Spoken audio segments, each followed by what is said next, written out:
Buddy. Oh, you're gonna love this. It's safe to say most of us all know what our astrological sign is. I'm a Leo, to the shock of no one watching. Fallon, no one asked for that laughter. However, not many people know your moon sign is just as important, and it can play a big part in your emotional life. Here to explain moon signs, audience, give it up for our friend astrologer Meredith McCowan, everybody. Welcome back. Thank you. Okay, I want to get to something. Meredith was on. We got such a reaction. We taped a series of new episodes during our winter break, and your episode did gangbusters. And you said something on that episode that we're going to circle back to in a minute, but let's start with with moon signs. How do you figure out what your moon sign is? Well, you can contact your neighborhood-friendly astrologer, yeah. Or you can download an app on your phone, type in your birth information, and it will pull up your moon sign for you. Okay. How does it differ from your sun sign? So the sun sign is our conscious identity. That's why you say, I am a Leo. Looks like there's some Tauruses in the audience today. I am a Taurus. And the moon sign is more of our unconscious identity, the link to our intuition, more of our divine self. I call the moon sign the backseat driver in our birth chart. Okay. Oh. Yeah. I don't know if I know what mine is. I think it's Gemini. I can double check. Okay. And I know yours is Aries. My backseat driver is Aries? Yeah, Oh, I saw the you're Aries come out earlier. fiery on the show. boy. Yeah, fire. To the yeah, right? To the shock of no one. That's right. So it's more, am I hearing you right, is it more connected to emotions? Correct. Yep. It's our emotional driver. You know, the conscious identity is more ego, you know, kind of like what we've been kind of told and programmed our whole life, but that moon is more of our intuitive link. So kind of guiding us through our body, telling us yes, no, that gut feeling, that's the moon speaking to us. Can we look up Fallon right now? Yes, I am very curious. We're going to pull up the... Oh, is it easy? Am I in there? Is it hard Yeah. to do? Gemini. Okay, what does that mean? I don't know anything about Geminis. So we're going to talk about Gemini because I have some slides to share. Okay. So your backseat driver is Gemini. And we're going to talk about your chart because Gemini represents your career in your birth chart. Okay. And Gemini is the communicator, sharing information, the entertainer. You're in broadcast. You're basically journalists, okay? You are using your words and your conversations to share information with people. Okay, so that's me. So are we both, wait, am I the same as her? No, your moon, this is very complex, so I'm going to try and break it down. No, that's why I wanted to circle back, okay. So you are sun sign Aries. Sun sign Leo. Okay. The sun changes signs once a month. The moon changes signs every 2.5 days. Oh. Okay. Oh, okay. Yep. Just like our personalities. That's right, yeah. And the moon at your birth was in Gemini, and for you it was in Aries. Okay, so that's why not every Leo is the same, not every Aries is the same, and I really want to emphasize that today. Oh. Okay, so that makes sense.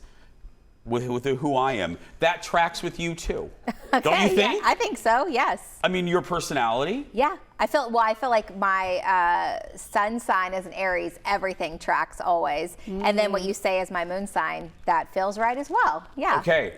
Well, I said this a few minutes ago. You said something back, January, about some activities. You predicted something. Talk to me about that. So you asked, I think, for kind of a general horoscope for Leo, and I couldn't do it. Yeah. Because I hadn't prepped for it. I have to do math, and then I have to kind of come up with language. But you had a big thing coming for your chart.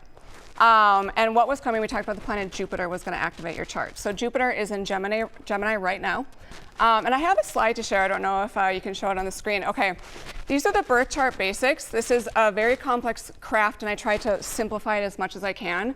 So we are eternal beings, symbolized by that circle. Meredith, why do I have a frowny face up there? That's Gemini.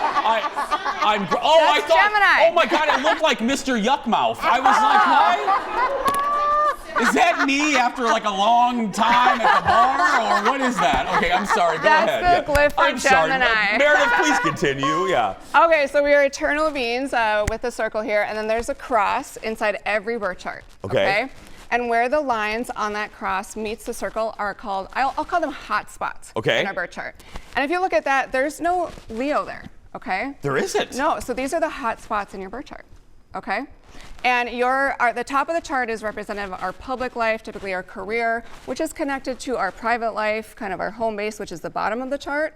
This is high noon and then midnight at the bottom, and then sunrise, sunset. So north, south, east, west. 4 points in a birth chart are very potent, okay? Okay. Follow me so far. I follow you so far. Yeah, this is complex. Fascinating. Yeah. I didn't know about this. Okay, so your career, public life, is represented by the sign of Gemini. Okay. We talked about that. Specifically, 23 degrees Gemini. Okay? Okay. This is complex.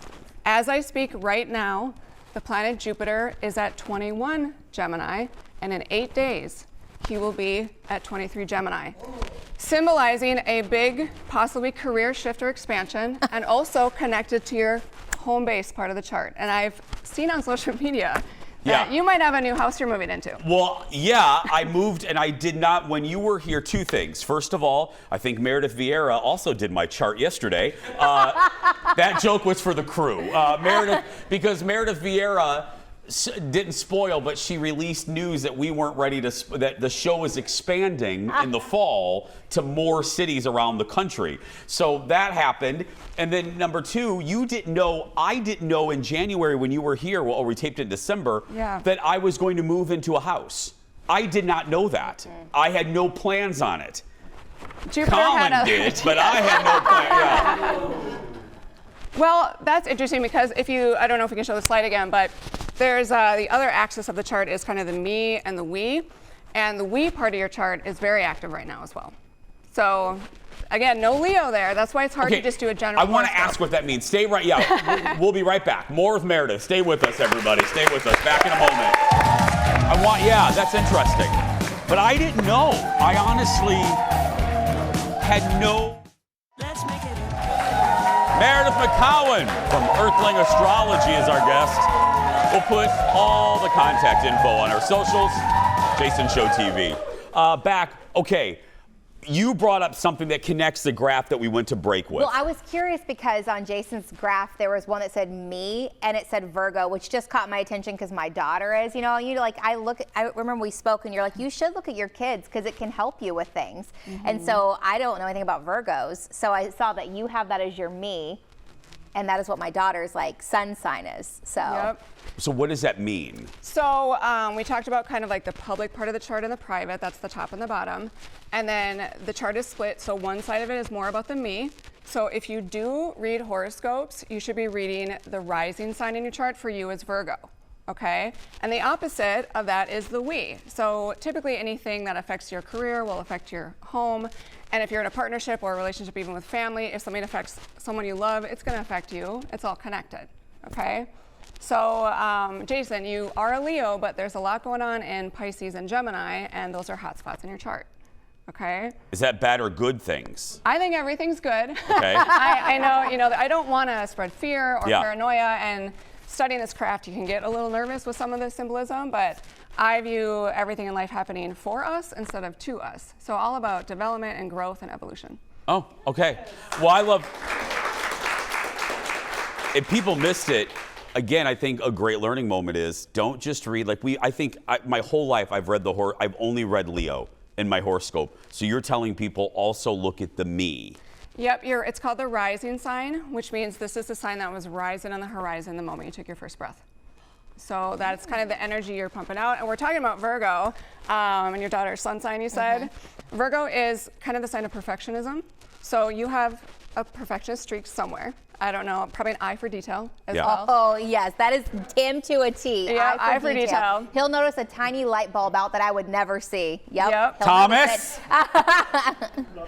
Director Leo right now is laughing hysterically in the control room, And my kind of stupid joke about Virgo is they can stay home on a Friday night and alphabetize their spice rack. That is fun for Virgo. Yeah. It's kind of that little organization. Which I was telling her, my daughter, we can't leave her room until her stuffed animals are lined up in a certain way, just right on her bed. Really? She has to set her bed. I don't make my bed. She sets her bed and everything has to be a certain way. And I'm always like, can we get going? We have got places to be. Nope, she needs that. Well, I looked at my watch because I got a text message in the break from my better half, and he wanted, so talking about matches, because, you know, I used to always look at those Chinese food menus with the Chinese zodiac, and I'm like, beware. Mine always said, beware of the monkey. Anyway, Colin is not a monkey. But anyway, Colin is an Aries moon and a Scorpio rising. Are we happy? You have to answer that. I'm kidding. I know, yeah. But he should be reading Scorpio for the horoscope. And didn't he just have a birthday? He did. Good Isn't memory. He an Aries sun, I saw. But he's an Aries moon as well. Oh, he looked at it. He's a double Aries. And there's a lot of fire with you guys. That's also passion. Passion. Yeah, just ask the folks on the cruise. Yeah. Kidding, it was a joke. Yeah, anyway.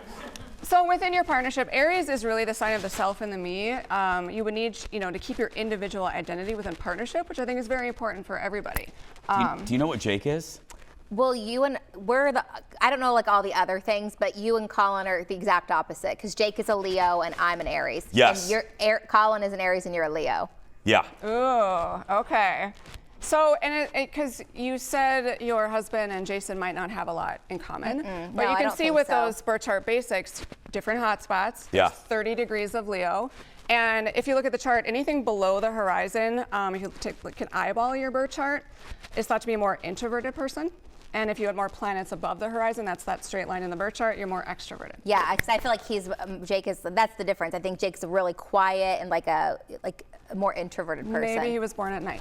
Yeah, maybe. And I'm like one of those monkey toys that just, yeah. Give it up for Meredith, everybody. Earthlingastrology.com is her website right there. Earthlingastrology.com. We'll post this a little bit later on Jason Show socials. We'll be right back. Back in a moment. Thank you. Moonshine, I know.